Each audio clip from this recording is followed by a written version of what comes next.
আলো ফোটার ঠিক আগ মুহূর্ত ইশরাত যখন সেই পরিত্যক্ত ঘর থেকে বেরিয়ে এলো, তখন তার শরীরে সুতোর লেশ মাত্র নেই। কনকনে ঠান্ডা বাতাসে তার নগ্ন শরীরটা টকটক করে কাঁপছে, কিন্তু সেই কাঁপনে শীতের চেয়েও বেশি ভয়ের। সে টলতে টলতে জিপ গাড়িটার কাছে পৌঁছালো। ভাগ্যিস গাড়ির পেছনের সিটে তার একটা ড্রেস আর জিন্স রাখা ছিল। কাঁপা কাঁপা হাতে সে দ্রুত পোশাকগুলো পরে নিল, নিজের শরীরটাকে যতটা সম্ভব ঢেকে ফেলল, যেন এই পোশাক দিয়ে সে তার উপর ঘটে যাওয়া পৈশাচিকতার দাগগুলো মুছে ফেলতে চাইছে। গাড়ির ড্রাইভিং সিটে বসে স্টার্টিং হুইলটা আঁকড়ে ধরল। চাবি ঘুরাতে যাবে, ঠিক তখনই জানালার পাশে এক ছায়া এসে দাঁড়ালো। ইশরাত চমকে জানালার দিকে তাকালো। সেই পানিটা, কিন্তু এখন সে চার পায়ের যন্ত্র নয়, আদো মানব আদো পিশাচ এক রূপ নিয়ে দাঁড়িয়ে আছে। তার পেশিবহুল বুক থেকে নীলসে আভা বের হচ্ছে, যা ভোরের আবসা আলোয় এক মায়াবী বিভ্রম তৈরি করছে। প্রাণীটি ইশরাতের চোখের দিকে তাকিয়ে তার বরাট গম্ভীর গলায় বলল, ভয় পেও না, আজ থেকে তোমার সব বিপদ আমার। তোমাকে রক্ষা করার দায়িত্ব আমি নিলাম, কিন্তু বিনিময়ে আমার পাওনা আমাকে দিতে হবে। ইশরাত ডোক গিলল, গলা শুকিয়ে কাঠ হয়ে গেছে। সে কোনো মতে বিড়বিড় করল, কি চাও তুমি? প্রাণীটির ঠোঁটের এক কোণে রহস্যময় হাসি ফুটে উঠল। সে নিচু হয়ে ইশরাতের কানের কাছে পিস পিস করে বলল, তোমাকে প্রতি অমাবস্যার রাতে আমি আসব। তখন তোমার এই শরীরটা শুধু আমার। সেদিন আমাকে পেরাবে না, মনে রেখো। কথাটা শেষ করেই সে অন্ধকারের মতো মিলিয়ে গেল জঙ্গলের গভীরে। ইশরাত স্টারিংয়ে মাথা ঠেকিয়ে কিছুক্ষণ বসে রইল। শরীরটা ভীষণ ক্লান্ত, যেন প্রতিটি হাড়গোড় খুলে আসছে, কিন্তু এখানে বসে থাকার সময় নেই। সে মনের সমস্ত জোর একত্র করে ইঞ্জিন স্টার্ট দিল। গাড়িটা যখন জঙ্গলের পথ পেরিয়ে প্রধান সড়কে উঠল, তখন পূব আকাশে সূর্য উকি দিচ্ছে। রিয়ার ভিউ মিররে নিজের মুখের দিকে তাকালো ইশরাত। বিধ্বস্ত চেহারা, এলোমেলো চুল, ঠোঁটের কোণে শুকিয়ে যাওয়া রক্তের দাগ। গত কয়েক ঘন্টার জ্বরে তার ভেতরের ইশরাতটা যেন মরে গেছে। পেটে ক্ষুধার তীব্র জ্বালা অনুভব করলো সে, কিন্তু এখন থামার উপায় নেই। তাকে আগে নিরাপদ জায়গায় পৌঁছাতে হবে। সকাল 8টা।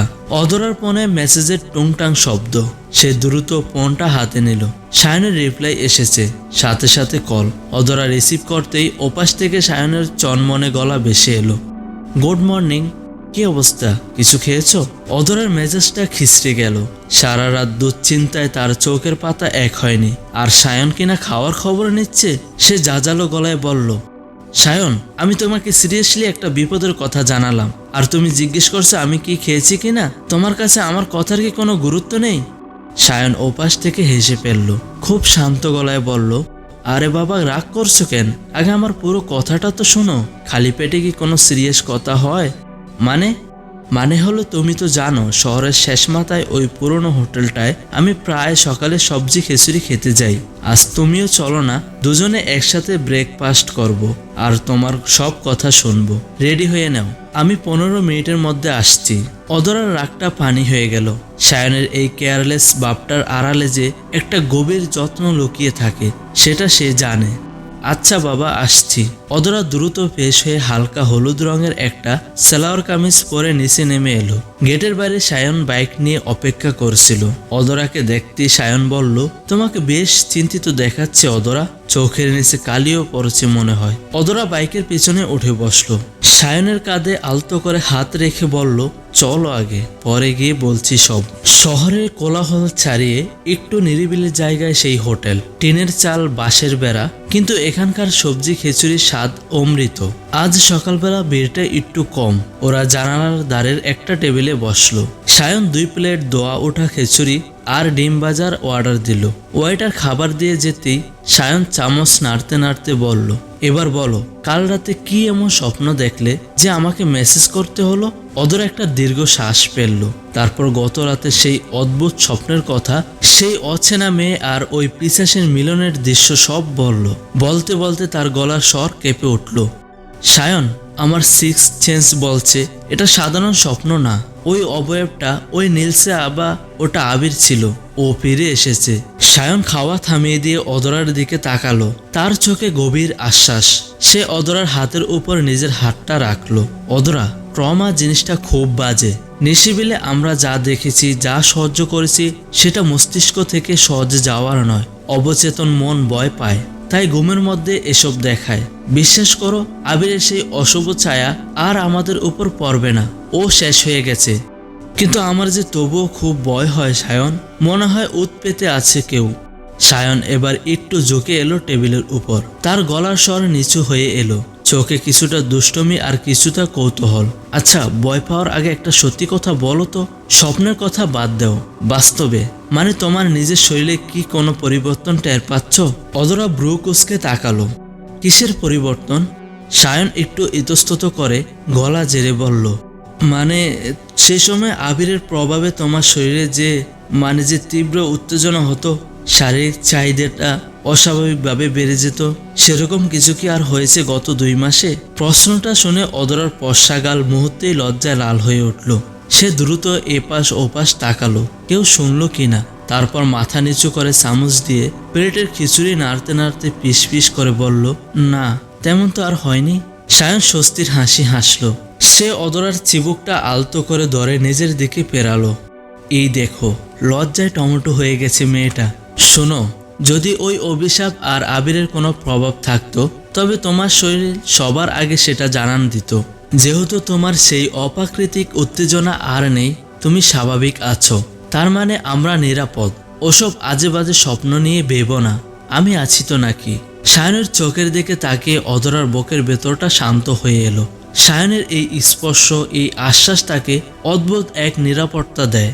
সে লজ্জামাখা হাসিতে মাথা নাড়ল, কিন্তু অদরা বা সায়ন কেউই জানে না, শহরের অন্য প্রান্তে এক জিপ গাড়ির ভেতর ইশরাত নামের এক মেয়ে নিজের পেটে হাত বুলিয়ে অনুভব করছে এক নতুন আদিম আগুনের অস্তিত্ব, যা ছায়ের নিচ থেকে কেবলই জ্বলে উঠতে শুরু করেছে। শহরের কোলাহলপূর্ণ রাস্তায় জিপ গাড়িটা চালাতে গিয়ে বারবার আনমনা হয়ে পড়েছিল ইশরাত। পেটের ভিতর এক রাক্ষসে ক্ষুধা মোচড় দিচ্ছে, মনে হচ্ছে নারী বুড়ি সব হজম হয়ে যাচ্ছে। অদ্ভুত ব্যাপার হলো, এই ক্ষুধাটা শুধু পেটের নয়, শরীরের প্রতিটি কোষ এক অদ্ভুত শূন্যতা বিরাজ করছে, যা তাকে পাগল করে দিচ্ছে। হঠাৎ রাস্তার পাশে টিনের চালের সেই ছোট হোটেলটা চোখে পড়ল। বিশাল ডেকচি থেকে দোয়া ওরা গরম খিচুড়ির গন্ধে ইশরাতের জিভে জল এসে গেল। সে আর লোভ সামলাতে পারল না, এক প্রকার বাধ্য হয়ে রাস্তার পাশে ব্রেক কষে গাড়িটা থামালো। গাড়ি থেকে নেমে টলমলে পায়ে হোটেলের ভিতর ঢুকলো সে। হোটেলটা ছোট হলো বেশ চিমচাম। এক কোনায় অদরা আর সায়ন বসে গল্প করছে। তাদের খেয়াল করার মতো মানসিক অবস্থা ইশরাতের নেই। সে তাদের ঠিক পাশের টেবিলে দপ করে বসে পড়ল। বয়টার দিকে তাকিয়ে ইশরাত প্রায় হুকুমের সুরে বলল, 1 প্লেট খিচুড়ি দাও, সাথে ডিম ভাজি আর গরুর মাংস, জলদি। খাবার আসতে দেরি সইল না। গরম দোয়া ওঠা খিচুড়ির প্লেট সামনে আসতেই ইশরাত যেন এক ক্ষুধার্ত বাঘিনের মতো ঝাঁপিয়ে পড়ল। চামচ ব্যবহার করার ধৈর্য তার নেই। সে হাত দিয়ে গরম খিচুড়ি মাখিয়ে গুরগা হাসি মুখে পুরতে লাগলো। তার খাওয়ার ভঙ্গিটা অদ্ভুত, একই সাথে কেমন যেন কামাতুর। ঠোঁটের কোণ বেয়ে জল গড়িয়ে পড়ছে, সেদিকে তার ভ্রুক্ষেপ নেই। জিভ দিয়ে চেটে পটে খাওয়ার সেই দৃশ্য এক অসভ্যতা ফুটে উঠেছে। পাশের টেবিলে বসা সায়ন দৃশ্যটা দেখে অবাক হলো। সে একটু নিচু স্বরে কৌতুক মিশিয়ে অদরাকে বলল, দেখেছো কাণ্ড, মেয়েটা মনে হয় 7 দিন না খেয়েছিল। বাপরে বাপ, কিভাবে খাচ্ছে দেখো, যেন প্লেট শুদ্ধ চিবিয়ে ফেলবে। অদরা নিজের প্লেট থেকে মুখ তুলে কৌতূহল নিয়ে পাশে তাকালো, আর তাকাতেই তার হাতের চামচটা প্লেটের উপর পড়ে গেল। বুকের ভিতরটা দক করে উঠল তার। ইশরাতের এলোমেলো চুল, ক্লান্ত চোখ আর সেই পরিচিত অবয়ব, এ তো সেই মেয়ে যাকে সে গত রাতে স্বপ্নে দেখেছিল। সে জানোয়ারটার নিচে পিষ্ট হতে অদরার শরীর শিউরে উঠল। সায়ন অদরার প্যাকাশে মুখ দেখে চিন্তিত হয়ে বলল, অদরা কি হলো, তুমি ঠিক আছো? অদরা সায়নের হাতটা খামচে ধরল, তার গলা শুকিয়ে আসছে। সায়ন, এটা সেই মেয়ে যাকে আমি কাল রাতে স্বপ্নে দেখেছি, ওই মেয়েটার সাথেই ওটা। সায়ন এবার চমকে উঠল। সে সিরিয়াস হয়ে বলল, কি বলছো এসব, তুমি শিওর? একদম শিওর। দাঁড়াও 1 মিনিট। অদরা আর দেরি করল না, সে উঠে গিয়ে ইশরাতের টেবিলের সামনের চেয়ারটায় বসলো। ইশরাত তখনও মাথা নিচু করে মাংসের হাড় চিবুচ্ছে। সামনে কাউকে বসতে দেখে সে খাওয়া থামালো। এক মুখ খাবার নিয়ে সে অদরার দিকে তাকালো। তার গোলাটে চোখে বিরক্তি আর ক্লান্তি মিশে আছে। অদরা শান্ত গলায় বলল, খান আপনি, তাড়াহুড়ো নেই। ইশরাত খাবার গিলে নিয়ে ককরোশ গলায় বলল, কিছু বলবেন? আমাকে এভাবে দেখছেন কেন? অধরা ইশরাতের চোখের দিকে তাকিয়ে সরাসরি জিজ্ঞেস করলো, আপনার পরনে কি কাল রাতে একটা কালো রঙের টপ ছিল? প্রশ্নটা শোনা মাত্রই ইশরাতের হাতের বাতের দলাটা প্লেটে পড়ে গেল। তার শরীরটা ইলেকট্রনিক শক খাওয়ার মতো কেঁপে উঠল। এই মেয়েটা জানলো কি করে কাল রাতে তার পরনে সত্যিই কালো স্লিভলেস টপ ছিল, যেটা চিরে ফেলেছিল ওরা। ইশরাতের বুকের ভেতরটা দরপড় করতে শুরু করলো। সায়ন পরিস্থিতি বুঝে উঠে এসে অধরার পাশে দাঁড়ালো। তার দৃষ্টি এখন তীক্ষ্ণ। অধরা আরেকটু ঝুঁকে পিস করে বলল, আপনি কি নিশিরবিল থেকে আসছেন? নিশিরবিল নামটা শোনা মাত্রই ইশরাতের চোখ ভয়ে বড় বড় হয়ে গেল। তার মনে পড়ে গেল গত রাতের সেই বিভীষিকা, সেই পিশাচের স্পর্শ, আর তার পেটে বেড়ে ওঠা সেই অশুভ বীজ। সে আতঙ্কে চেয়ার ছেড়ে লাফিয়ে উঠল। না, আমি ওখানে যাইনি। আপনি কে? কেন এসব জিজ্ঞেস করেছেন? ইশরাতের গলা কাঁপছে। সে আর এক মুহূর্ত দাঁড়ালো না। ব্যাগটা কাঁধে নিয়ে এক দৌড়ে হোটেলের বাইরে বেরিয়ে গেল। হোটেলওয়ালা কাউন্টার থেকে চিৎকার করে উঠল, এই যে ম্যাডাম, বিল না দিয়েই কই যান? ও ভাই, ধরেন তো ওরে। কিন্তু ইশরাত ততক্ষণে গাড়িতে উঠে ইঞ্জিন স্টার্ট দিয়ে দিয়েছে।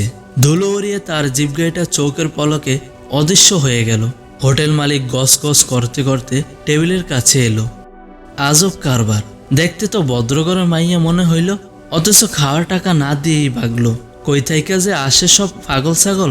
সায়ন পকেট থেকে মানিব্যাগ বের করে বলল, আঙ্কেল রাগ করবেন না, আমি দিচ্ছি ওনার বিল। হোটেল মালিক অবাক হয়ে বলল, কি কোন বাবা, আপনারা ওরে চিনেন নাকি? সায়ন সংক্ষেপে বলল, না চিনি না, এমনি দিলাম। বিল মিটিয়ে অধরা আর সায়ন হোটেলের বাইরে এসে রাস্তার ধারে দাঁড়ালো।